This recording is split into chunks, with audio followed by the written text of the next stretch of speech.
Midi 31 sur Europe 1 Lyotte de Vallée-vous, c'est votre rendez-vous décryptage de l'actualité du week-end. Vous en avez l'habitude maintenant de 11h à 13h. Et dans cette dernière demi-heure d'émission, bien changement de cap. Nicolas Sarkozy s'est exprimé dans les colonnes du JDD avant de connaître les détails de son incarcération lundi 13 octobre dans un article rédigé par Jules Torres qui est en studio avec nous. Jules Torres est avec nous, Sébastien Eligné également de Valeurs Actuelles et Arnaud Benedetti, politologue, est également présent. Les confidences de Nicolas Sarkozy à la veille de sa convocation, puisque vous le savez, Nicolas Sarkozy est convoqué lundi au parquet national financier. Donc il est convoqué chez ses bourreaux, entre guillemets. Je mets des guillemets, je pense à l'Arcom, bien sûr. Au parquet national financier. Qui a connu une défaite terrible. Évidemment, pour connaître les modalités de son incarcération imminente, à la suite de sa condamnation à 5 ans de prison ferme avec exécution provisoire, dans le procès libyen. Je lisais les dépêches hier soir, et c'était intéressant de voir que les dépêches oubliaient, et pourtant c'est l'élément central, que dans cette condamnation, alors, il y a sur les 4 chefs d'accusation, 3 qui ont sauté. Et il n'y a pas de financement illégal de campagne, il n'y a pas de pacte de corruption et il n'y a pas de détournement de fonds. En revanche, il y a été condamné à 5 ans de prison avec mandat de dépôt différé et exécution provisoire pour l'association de malfaiteurs. Et il faut le redire aux auditeurs, c'est vraiment la voiture balai. Quand vous n'avez pas d'éléments concrets, vous sortez la carte de l'association de malfaiteurs, puisque c'est très large, vous n'avez pas besoin d'avoir finalement de faits avérés. Et donc c'est pour ça qu'aujourd'hui on est quand même assez étonné. Quand je dis on, c'est les spécialistes judiciaires qui sont assez surpris. J'ai vu bon nombre de spécialistes qui partagent ou non les positions d'ailleurs de Nicolas Sarkozy. C'était pas l'idée. C'était de dire est-ce qu'aujourd'hui l'état de droit est fragilisé par une telle décision. Je précise qu'il y a eu un appel. Oui. C'est très important que même le PNF a fait appel, Parquet national financier. Et donc, demain, on saura quand est-ce que le président de la République, Nicolas Sarkozy, ira en détention et en prison, à la prison de la Santé à Paris. Oui, c'est pour ça qu'il a réuni Jules Torres. 150 à 200 collaborateurs mercredi dernier dans le pavillon des étangs, qui est niché au cœur du bois de Boulogne, pour finalement les remercier, parce que c'est des fidèles de la première heure et c'est des personnes qui ont partagé toutes les campagnes, si je puis dire, de Nicolas Sarkozy, que ce soit le ministère de l'Intérieur, l'Élysée, la campagne présidentielle, l'UMP, il y avait des gens de Bercy aussi quand il y était au début des années 2000, et finalement il leur a dit merci de m'avoir suivi, parce qu'il sait très bien, Nicolas Sarkozy, qu'il va aller en prison dans les prochaines heures. Demain il connaîtra sa date et son lieu d'incarcération. Il n'y sera a priori pas en prison dès demain soir, mais ce sera dans les semaines à venir, et c'est vrai que ça a heurté beaucoup de gens, les commentateurs, les éditorialistes, quand monsieur Apathy et monsieur Cohen vous expliquent qu'ils ne comprennent pas cette décision. Je pense que ça nous donne un bon baromètre de la gravité de la décision. Les accuser de sarkozysme primaire, messieurs Apathy et messieurs Cohen. Monsieur Cohen n'a pas la sarkozyte aiguë, si je puis dire. Donc c'est pour ça que ça heurte, c'est pour ça que ça a heurté les Français. Et moi, ce que je dois retenir dans ces confidences de Nicolas Sarkozy, c'est qu'on est allé le voir avec Laurence Ferrari et Raphaël Steinville, et c'est vrai que on avait un homme quand même extrêmement combatif, extrêmement déterminé.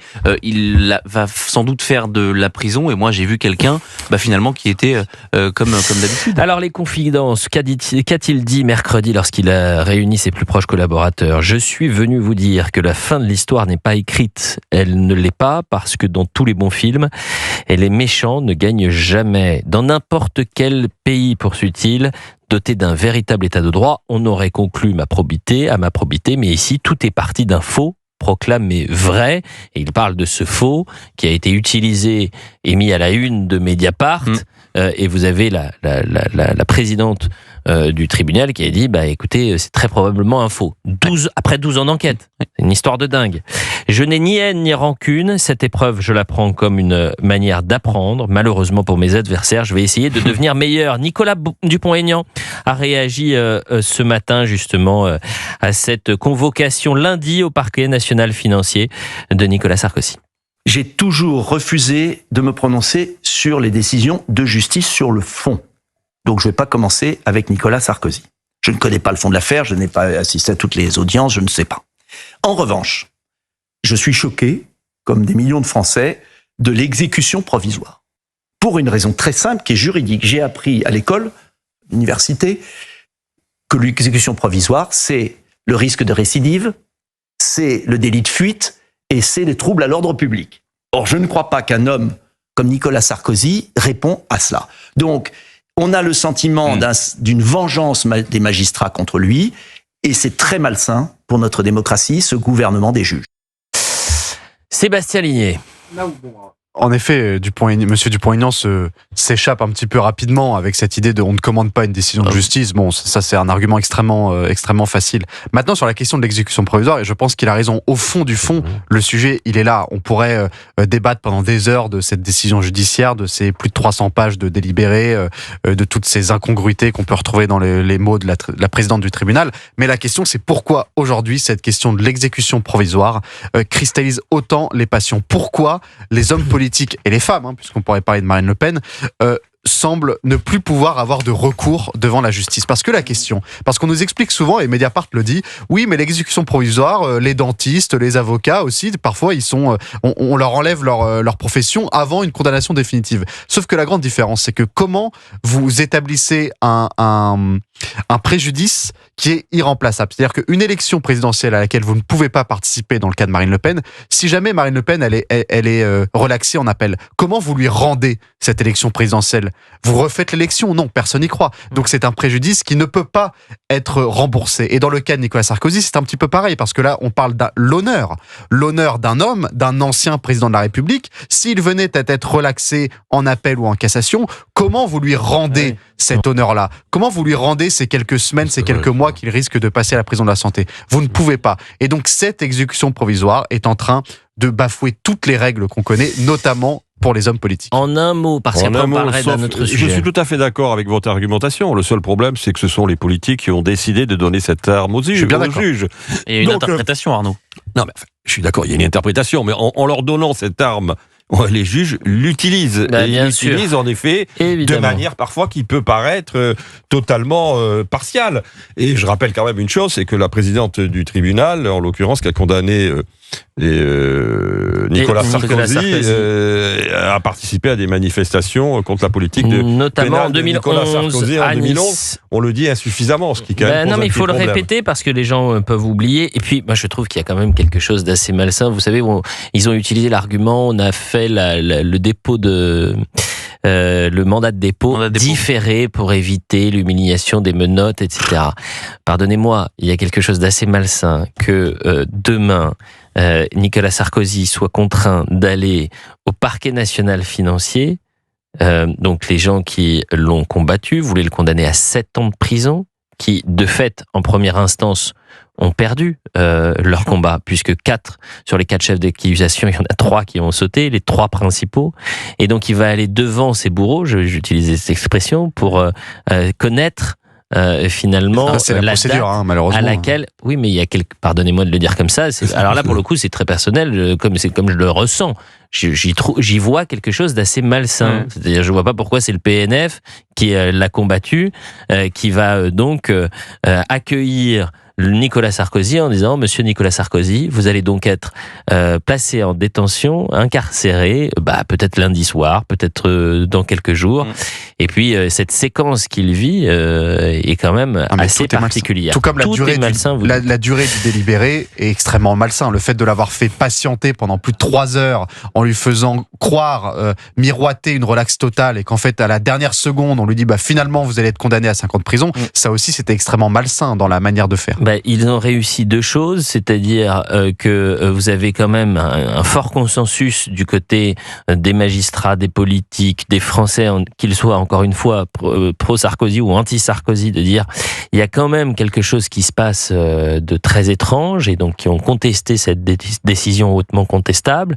Et puis la deuxième chose, c'est qu'ils ont réussi aussi à mettre en difficulté l'état de droit, puisque toutes les valeurs, tous les principes fondamentaux du droit droit, c'est-à-dire la présomption d'innocence, la charge de la preuve, la procédure, la proportion de la peine, l'exécution provisoire. C'est pour ça que ça dépasse le sens. Mais évidemment, c'est plus l'esprit du droit que l'état du droit, parce que malheureusement l'état du droit leur permet de le faire.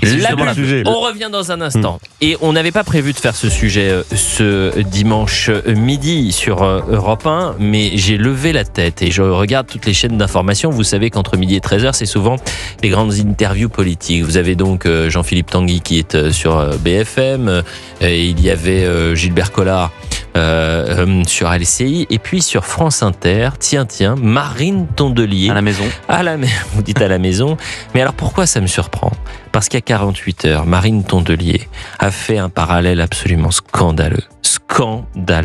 Et l'indifférence des médias, la complaisance des médias. Vous avez Marine Tondelier qui a comparé les gens de la flottille qui ont été interpellés. Elle a parlé de déportés, d'accord ? Et tout le monde s'en fout. Ils ont le droit de dire n'importe quoi. Ils ont le droit de faire des allusions scandaleuses. Et hop, 48 heures plus tard, direction le service public. Heureusement qu'elle est de la gauche radicale, parce que imaginez l'inverse, je peux vous assurer qu'il y aurait eu toutes les SDJ qui auraient demandé à ce qu'on n'invite plus jamais ce personnage à la télévision ou à la radio. Et elle aurait eu la moitié de l'interview sur ce sujet. Non mais c'est quand même incroyable. Ce serait intéressant de savoir si on lui a posé la question. Bruce Toussaint qui a pu la reprendre vendredi matin. Personne n'en parle depuis 48 heures. Elle a présenté ses excuses sur Twitter. Quand même, faut avouer. On va reparler de ces excuses qui sont... Faut avouer à moitié pardonné. Enfin, c'est des fausses excuses. Vous dites c'est des fausses excuses, on écoutera ça dans un instant sur Europe 1. Ce sera dans la toute dernière partie d'Elliott Deval et vous jusqu'à 13h. Restez avec nous, à tout de suite.